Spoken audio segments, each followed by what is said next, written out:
بسم اللہ الرحمن الرحیم۔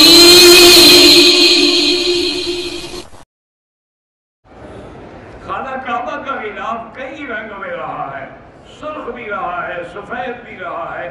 آخر میں اللہ کو شاید یہی رنگ مقصود تھا، منظور تھا کہ کالا رنگ جو ہے ہر عیب کو چھپا لیتا ہے، باقی رنگ جو ہے وہ عیب نہیں چھپاتا۔ تو اللہ نے ایسا رنگ رکھا ہے جو ہمارے عیبوں کو چھپا لے۔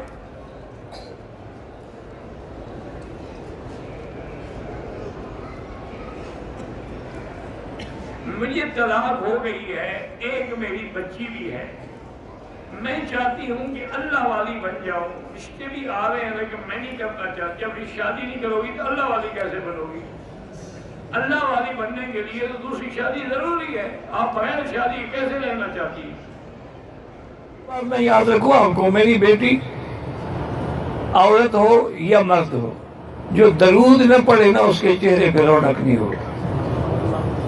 ایک بات یاد رکھیں، آپ میک اپ کرنے کے بجائے درود شریف پڑھا کریں، سنگار کرنے کے بجائے درود شریف پڑھا کریں، فیشل کرانے کے بجائے درود شریف پڑھا کریں، اور وہی درود شریف پڑھ کے اپنے چہرے پہ مل لیا کریں۔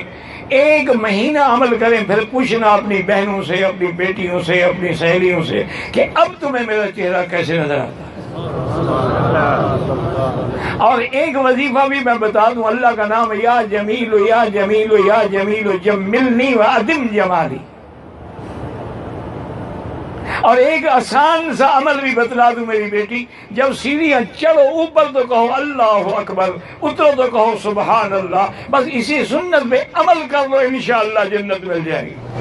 میری بیٹی کو اللہ نے اچھی خاصی صورت دی ہے، پھر بھی وہ مطمئن نہیں ہے اور اپنے چہرے پر پتہ نہیں کون سے انجیکشن لگاتی ہے۔ اللہ اس کو ہدایت دے۔ انجیکشن لگانے سے چہرہ بگڑ جائے گا، بنے گا نہیں، یاد رکھو۔